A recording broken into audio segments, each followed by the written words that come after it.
কাহিনীটো director Brian ফকৰ দ্বাৰা পৰিচালিত এগেইনষ্ট দ্য ছান নামৰ চিনেমাখনৰ ওপৰত আধাৰিত।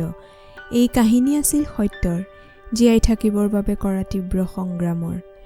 এই কাহিনী আৰম্ভ হৈছিল 1942 চনত, যেতিয়া জাপানে আমেৰিকাৰ পাৰ্ল হাৰ্বাৰ বন্দৰত আক্ৰমণ কৰিছিল।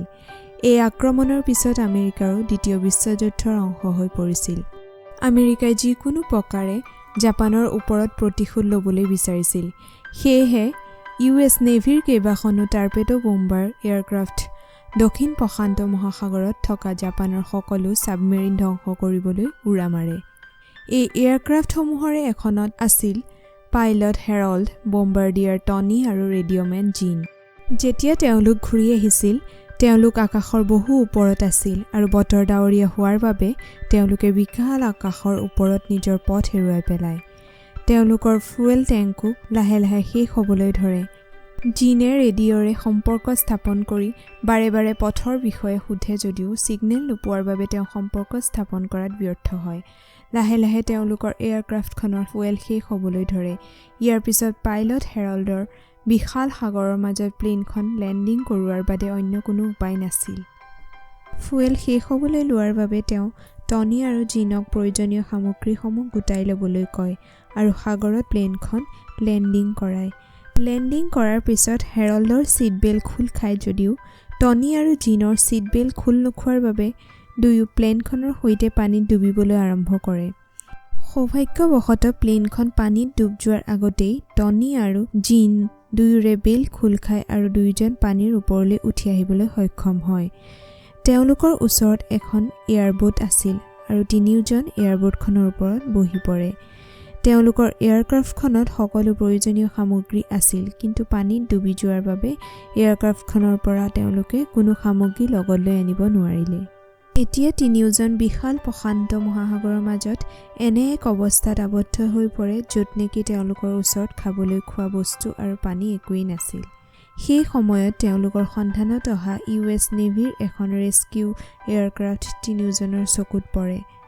পাইলট হেৰল্ডে তেওঁলোকৰ পেৰাচুট খুলি দিবলৈ কয় যাতে ওপৰৰ পৰা তেওঁলোকক দেখা পায়, কিন্তু তেওঁলোকৰ ওচৰত এয়াৰক্ৰাফ্টখনৰ সংকেত দিব পৰাকৈ পেৰাচুট বা ফ্লেয়াৰ গান নাছিল। তিনিওজনে নিজৰ নিজৰ লাইফ জেকেট খুলি এয়াৰক্ৰাফ্টখনৰ চকুত পৰাকৈ জোকাৰিবলৈ ধৰে। তেওঁলোকে খুব জোৰে জোৰে চিঞৰিবলৈ ধৰে, কিন্তু এয়াৰক্ৰাফ্টখনে তেওঁলোকৰ সৰু নাওখন দেখা নাপায় আৰু ঘূৰি যায়। এয়াৰক্ৰাফ্টখন ঘূৰি যোৱা দেখি তিনিওজন হতাশাত ভাগি পৰে। হেৰল্ডে তেতিয়া কয় যে এই এয়াৰক্ৰাফ্টখনে আমাক বিচাৰি ইয়ালৈ আহিছিল আৰু এয়া আমাৰ ওচৰত শেষ সুযোগ আছিল, অৰ্থাৎ এতিয়া তেওঁলোকে নিজেই কোনো উপায়েৰে ইয়াৰ পৰা ওলাই যাব লাগিব। হেৰল্ডে ইতিমধ্যে বুজি পাইছিল যে এই বিশাল সাগৰৰ মাজত তেওঁলোক আবদ্ধ হৈ পৰিছে। তেওঁ টনি আৰু জিনক তেওঁলোকৰ জোতা খুলি পানীত পেলাই দিবলৈ কয় কাৰণ তেওঁলোকৰ এয়াৰবোটখন যথেষ্ট সৰু আছিল আৰু জোতা ৰাখিবলৈ তেওঁলোকৰ এয়াৰবোটখনত কোনো ঠাই নাছিল। হেৰল্ডৰ কথা শুনি টনি আৰু জিনে নিজৰ নিজৰ জোতা পানীত পেলাই দিয়ে, কিন্তু হেৰল্ডে নিজৰ জোতাযোৰ পানীত নেপেলায় আৰু তাকে দেখি টনি আৰু জিনে আচৰিত হৈ হেৰল্ডক সোধে যে তেওঁ কিয় জোতাযোৰ পানীত পেলাই নিদিলে। তেতিয়া হেৰল্ডে কয় যে যেতিয়া আমি মাটি বিচাৰি পাম তেতিয়া আমাৰ মাজৰে এজনক যাবলৈ জোতাযোৰ লাগিব। এইদৰে তেওঁলোকৰ প্ৰথমটো দিন ভোক পিয়াহৰ মাজেৰে পাৰ হয়। তেওঁলোকৰ এয়াৰবোটখনত ইমান ঠাই নাছিল যে তিনিও একেলগে শুব পাৰিব। সেয়েহে তেওঁলোক এজন এজনকৈ শোৱাৰ ব্যৱস্থা কৰি লয়। যিহেতু হেৰল্ডৰ দিশৰ ওপৰত বহু অভিজ্ঞতা আছিল, তেওঁ কয় যে আমি এতিয়া হাৱাইৰ দিশলৈ গৈ আছোঁ। হাৱাই ইয়াৰ পৰা প্ৰায় 3000 কিলোমিটাৰ দূৰত আছে আৰু আমাৰ পিছ দিশত আছে ছাউথ আমেৰিকা, য'লৈ প্ৰায় 4000 কিলোমিটাৰ দূৰ। হেৰল্ডে কয় যে এইদৰে আমি গৈ থাকিলে কেইসপ্তাহমানৰ ভিতৰতে হাৱাইত উপস্থিত হ'মগৈ। টনিয়ে আচৰিত হৈ হেৰল্ডক কয় যে তেওঁলোক যেতিয়া তাত উপস্থিত হ'বগৈ তেতিয়ালৈ তেওঁলোকৰ মাজৰ এজনো জীয়াই নাথাকিব। তেওঁলোকৰ ওচৰত বাকী থকা যিখিনি সামগ্ৰী আছিল তাত এটা মেগজিনো আছিল। তেওঁলোকে তেতিয়া সেই মেগজিনৰ ভিতৰত থকা স্প্ৰিংডালেৰে এটা বৰশী সাজি উলিয়ায় আৰু বৰশীটো মাছ ধৰিবলৈ পানীত পেলাই দিয়ে। অলপ সময়ৰ পাছত তেওঁলোকে অনুমান কৰে যে তেওঁলোকৰ বৰশীত কিবা এটা লাগি ধৰিছে। তেওঁলোকে বৰশীটো টানিবলৈ ধৰে, কিন্তু দুৰ্ভাগ্যবশতঃ বৰশীটো ছিঙি যায়। তেতিয়া তেওঁলোকে গম পাইছিল যে পানীত হয়তো তেওঁলোকতকৈ অধিক শক্তিশালী কোনোবা আছে। তেওঁলোকে এই বিশাল সাগৰৰ মাজত প্ৰচণ্ড ৰ'দৰ তাপত ক্লান্ত হৈ পৰে। সেয়ে জিনে গা ধুবলৈ পানীত জঁপিয়াই পৰে। জিনৰ লগে লগে টনিও পানীত জঁপিয়াবলৈ লওঁতেই হেৰল্ডে বাধা দিয়ে আৰু তেওঁ কয় যে সাগৰৰ এই অঞ্চলত পানীত শ্বাৰ্ক পোৱা যায়। তেওঁলোকে এই কথা জিনক কোৱাৰ লগে লগে জিনে তৎক্ষণাৎ এয়াৰবোটখনলৈ উঠি আহে। লাহে লাহে সময় পাৰ হ'বলৈ ধৰে। এদিন দুদিন কৰি প্ৰায় 5টা দিন সময় তেওঁলোকে এয়াৰবোটখনৰ সৈতে সাগৰৰ মাজত পাৰ কৰে। এই 5টা দিনে তেওঁলোকে খাবলৈ খোৱা বস্তু বা পানী এটুপিও পোৱা নাছিল। অৱশেষত টনিয়ে ধৈৰ্য ধৰিব নোৱাৰি সাগৰৰ পানী মুখত দিবলৈ লয়। সেই সময়ত হেৰল্ডে টনিক সাগৰৰ পানী খোৱাত বাধা দি কয়, এই পানীয়ে তোমাৰ শৰীৰটো ভিতৰৰ পৰা আৰু অধিক শুকুৱাই পেলাব। সেই সময়ত হঠাতে হেৰল্ডৰ মনত পৰে যে তেওঁৰ চোলাৰ পকেটত এডাল পেঞ্চিল আছে। হেৰল্ডে আনন্দিত হৈ উঠে কাৰণ পেঞ্চিলডালৰ সহায়ত তেওঁ এখন মেপ বনাব পাৰিব আৰু মেপখনৰ সহায়ত তেওঁলোকৰ প্ৰকৃত অৱস্থান, তেওঁলোকে একজেক্টলি কোন ঠাইত আছে সেয়া জানিব পাৰিব। ইয়াৰ পিছত হেৰল্ডে তেওঁলোকৰ এয়াৰবোটখনৰ ওপৰত এখন মেপ বনাবলৈ ধৰে। মেপখন বনোৱাৰ পিছত তেওঁলোকৰ অৱস্থান গম পাই হেৰল্ডে এয়াৰবোটখন বতাহৰ দিশত গৈ থকাৰ পৰা ৰখোৱা ব্যৱস্থা কৰিবলৈ কয়। তেওঁলোকে লাইফ জেকেট আৰু তেওঁলোকৰ লগত থকা অন্য সামগ্ৰীৰে এডাল লংগৰ তৈয়াৰ কৰে। লংগৰ হৈছে পানীৰ সোঁতত নাও বা জাহাজ উঠি নাযাবলৈ ব্যৱহাৰ কৰা এবিধ লোহাৰ সঁজুলি। তেওঁলোকৰ সম্পূৰ্ণ পৰিকল্পনা এইটো যে যেতিয়া তেওঁলোকে লংগৰডাল পানীত পেলাব, এয়াৰবোটখন ৰৈ যাব আৰু তেওঁলোকে যাব খোজা দিশত যেতিয়া বতাহ বলিব, লংগৰডাল পানীৰ পৰা উলিয়ালে এয়াৰবোটখন সেই দিশত আগবাঢ়িব। ইয়াৰ পিছত তেওঁলোকে প্ৰত্যেকেই ঈশ্বৰক প্ৰাৰ্থনা কৰে। জিনে প্ৰাৰ্থনা কৰে যে আমি জীৱনত সকলো ভাল কাম কৰা নাই, কিন্তু এতিয়া তেওঁলোকক ঈশ্বৰৰ সহায়ৰ প্ৰয়োজন। হেৰল্ডে প্ৰাৰ্থনা কৰে যে এই মহাসাগৰৰ মাজত যিমান নাও জাহাজ আছে সকলোকে ৰক্ষা কৰিবা আৰু সেই নাওসমূহৰে মাজৰ আমাৰ নাওখনো আছে। টনিয়ে প্ৰাৰ্থনা কৰে যে মোৰ বন্ধুসকলে যিখিনি কৈছে উচিত কথাই কৈছে, কিন্তু এই মুহূৰ্তত আমাক এজাক বৰষুণৰ প্ৰয়োজন। কৃপা কৰি এজাক বৰষুণ দিয়াই দিয়া যেন। সেইদিনা ৰাতি সঁচাকৈ এজাক বৰষুণ আহিছিল। বৰষুণজাক পাই তেওঁলোকৰ মন আনন্দিত হৈ উঠে, কাৰণ কেইবাদিনৰ অন্তত তেওঁলোকে হেঁপাহ পলুৱাই পানী খাবলৈ পায়। জিনে বহুদিনৰ পৰা মাছ ধৰিবলৈ চেষ্টা কৰিও সফল হ'ব পৰা নাছিল। হেৰল্ডে জিনৰ এই চেষ্টা দেখি কয়, তোমাতকৈ ধৈৰ্যশীল মাছমৰীয়া মই আজিলৈকে দেখা নাই। কিন্তু জিনে এতিয়ালৈকে অধৈৰ্য হৈ পৰিছিল আৰু তেওঁ নিজৰ জেপৰ পৰা এখন ছুৰী উলিয়াই মাছ ধৰিবলৈ চেষ্টা কৰিলে। ছুৰীখন দেখি হেৰল্ডে জিনক ছুৰীখন সুমুৱাই থ'ব কয়, কিয়নো সেইখনেই একমাত্ৰ বস্তু যিয়ে তেওঁলোকৰ এয়াৰবোটখন ফুটা কৰিব পাৰে। কিন্তু জিনে সেই কথা নুশুনি বাৰে বাৰে ছুৰীখন পানী মাৰিবলৈ লয় আৰু এপাকত ছুৰীখন কিবা এটা বস্তুত লাগি ধৰে। জিনে ভয়ে ভয়ে হেৰল্ডক কয়, মই হয়তো ছুৰীখন এয়াৰবোটখনত খচিলোঁ। হেৰল্ডে জিনক ছুৰীখন নুলিয়াবলৈ বাধা দি কয় যে ছুৰীখন নুলিয়াবা, নহ'লে এয়াৰবোটখনত পানী সোমাব।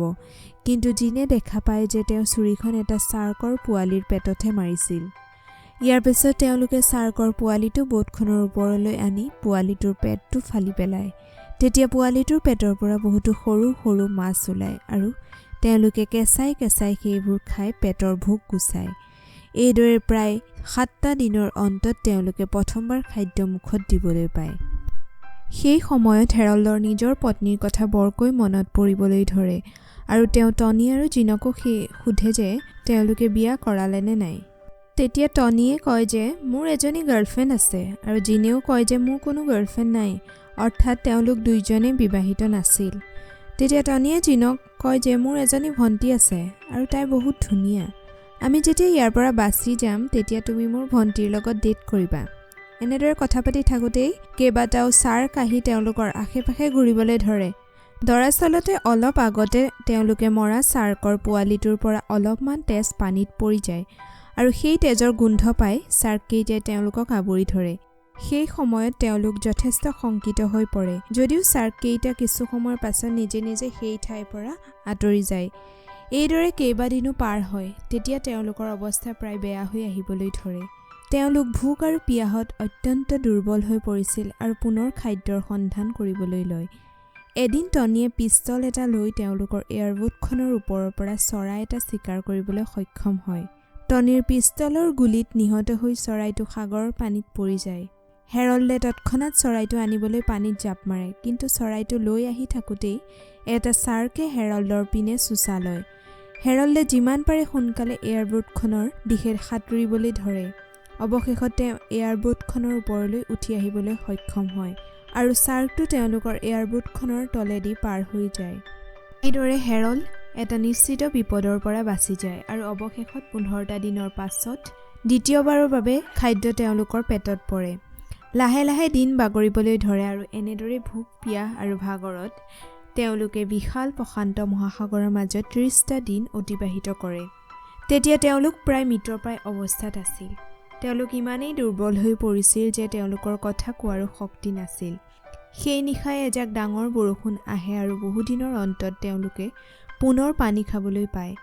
কিন্তু বৰষুণজাকৰ সৈতে সাগৰত ধুমুহাৰ সৃষ্টি হয় আৰু সেই ধুমুহাই তেওঁলোকৰ এয়াৰবোটখন পানীত ওলোটাই পেলায় আৰু তেওঁলোক তিনিওজন পানীত পৰি যায়।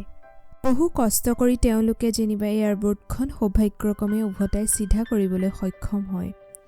এইদৰে তেওঁলোকে যদিও ধুমুহাৰ পৰা ৰক্ষা পৰে, কিন্তু এই সময়ছোৱাত তেওঁলোকে যথেষ্ট ভাগৰি পৰে। তিনিওজনে এতিয়া ভাবি ল'বলৈ বাধ্য হয় যে তেওঁলোক হয়তো জীয়াই নাথাকিব। তেওঁলোকৰ নিজৰ নিজৰ ঘৰখনলৈ মনত পৰিবলৈ ধৰে। হেৰল্ডে তেওঁৰ পত্নীৰ কথা ভাবিবলৈ ধৰে আৰু জিনেও ভ্ৰমতে টনীৰ ভনীয়েকৰ প্ৰতিচ্ছবি সাগৰত ভাহি থকা দেখিবলৈ পায়। জিনে টনীক কয় যে মই সঁচাকৈ তোমাৰ ভণ্টিৰ প্ৰেমত পৰিছোঁ। তেতিয়া টনীয়ে জিনক কয় যে তোমালোক দুয়োজন এটা গ্ৰেট কাপল হ'বা। ইয়াৰ পিছত হেৰল্ডে টনী আৰু জিনৰ সন্মুখত নিজৰ ভুল স্বীকাৰ কৰি কয় যে বৰ্তমান পৰিস্থিতিৰ বাবে তেওঁই দায়ী। দৰাচলতে হেৰল্ডে সমগ্ৰ পৰিস্থিতিটোৰ বাবে নিজকে দোষাৰোপ কৰি আছিল, কিয়নো অলপ সময়ৰ কাৰণে তেওঁ এয়াৰক্ৰাফ্টখনত টোপনি গৈছিল আৰু যেতিয়া তেওঁ সাৰ পায় দেখে তেওঁ ইতিমধ্যে নিজৰ দিশ হেৰুৱাই পেলাইছিল। এই সময়ত জিনে খঙত উত্তেজিত হৈ হেৰল্ড আৰু টনীক কয় যে বহুত হ'ল, আমি ইমান দূৰ আহিলোৱে যেতিয়া ইয়াৰ পৰা হাৰি যাব নোৱাৰোঁ। যদি ভগৱানে আমাক বিপদত পেলাইছে এইবাবেই কাৰণ তেওঁ এইটোও জানে যে আমি এই বিপদত জিকিব পাৰিম। এই বুলি কৈয়েই তেওঁ নিজে হাতেদি বঠা মাৰিবলৈ লয়। তাকে দেখি হেৰল্ড আৰু জিনেও হাতেৰে বঠা মাৰিবলৈ ধৰে, কিন্তু অলপ দূৰ বঠা মাৰিয়ে তেওঁলোক ৰৈ যায়, কাৰণ কেইবাটাও দিন ভোকে পিয়াহে থকা বাবে তেওঁলোকৰ শৰীৰত বঠা মৰাটো বাদেই কথা ক'ব পৰাও শক্তি নাছিল। সেই মুহূৰ্তত টনীয়ে হেৰল্ডক প্ৰায় মৃতপ্ৰায় অৱস্থাত কয় যে তেওঁ কিছু দূৰ নিলগত সেউজীয়া ঠাই এডোখৰ দেখিবলৈ পাইছে। তেতিয়া হেৰল্ডে কয় যে তেওঁ এই সপোনটো দুবাৰকৈ দেখিছে। দুখ আৰু হতাশাত হেৰল্ডে সাগৰৰ পানী অলপ হাতৰ তলুৱাত লৈ খাবলৈ আৰম্ভ কৰে, কাৰণ তেওঁ জীয়াই থকাৰ আশা লাহে লাহে হেৰুৱাবলৈ ধৰে আৰু এইটো বিশ্বাস কৰি লয় যে তেওঁ আৰু এই বিশাল প্ৰশান্ত মহাসাগৰৰ পৰা বাচিবলৈ সক্ষম নহ'ব। তেতিয়া হেৰল্ডৰ সন্মুখত অৱশ হৈ পৰি থকা জিনে উঠি কয় যে নহয়, মই সঁচাকৈ দূৰত কিবা এটা সেউজীয়া দেখিছোঁ। তেতিয়া তিনিওজনে ঘূৰি চাই দেখে যে তেওঁলোকৰ সন্মুখত সঁচাকৈ এটা দ্বীপ আছে। দ্বীপটো দেখি তিনিওজনৰ মন আনন্দত আত্মহাৰা হৈ উঠে আৰু তেওঁলোকে তেওঁলোকৰ দুৰ্বল শৰীৰৰ এক নতুন এনাৰ্জি ফিল কৰে। লগালগ তেওঁলোকে হাতেদি জোৰে জোৰে পানীত বঠা মাৰিবলৈ লয়। কিছু সময়ৰ পাছত এটা বিশাল সাগৰৰ ঢৌৱে তেওঁলোকক উটুৱাই নি পাৰত পেলাই দিয়েহি। বহুদিনৰ পাছত মাটি স্পৰ্শ কৰি তেওঁলোক বহুত ইম'চনেল হৈ পৰে আৰু ভগৱানক ধন্যবাদ দিয়ে। দ্বীপটোত তেওঁলোকে ভৰি থৈ সন্মুখত কেইটামান জুপুৰি ঘৰ দেখা পায় আৰু তেওঁলোক সেইফালে আগবাঢ়িবলৈ ধৰে। আৰু এইদৰে অৱশেষত 34 দিনৰ নেৰানেপেৰা সংঘৰ্ষৰ মূৰত হেৰল্ড ডিকছন, টনী পেচুলা আৰু জিন এলৰিছে 20 ফেব্ৰুৱাৰী তাৰিখে পোকা নামৰ দ্বীপত পদাৰ্পণ কৰে। এইটো এটা সঁচা কাহিনী আৰু এই কাহিনীয়ে আমাক শিকায় যে জীয়াই থকাৰ তীব্ৰ আশাই মানুহক কঠিনৰ পৰা কঠিন পৰিস্থিতিৰ সন্মুখীন হ'বলৈ শক্তি দিয়ে।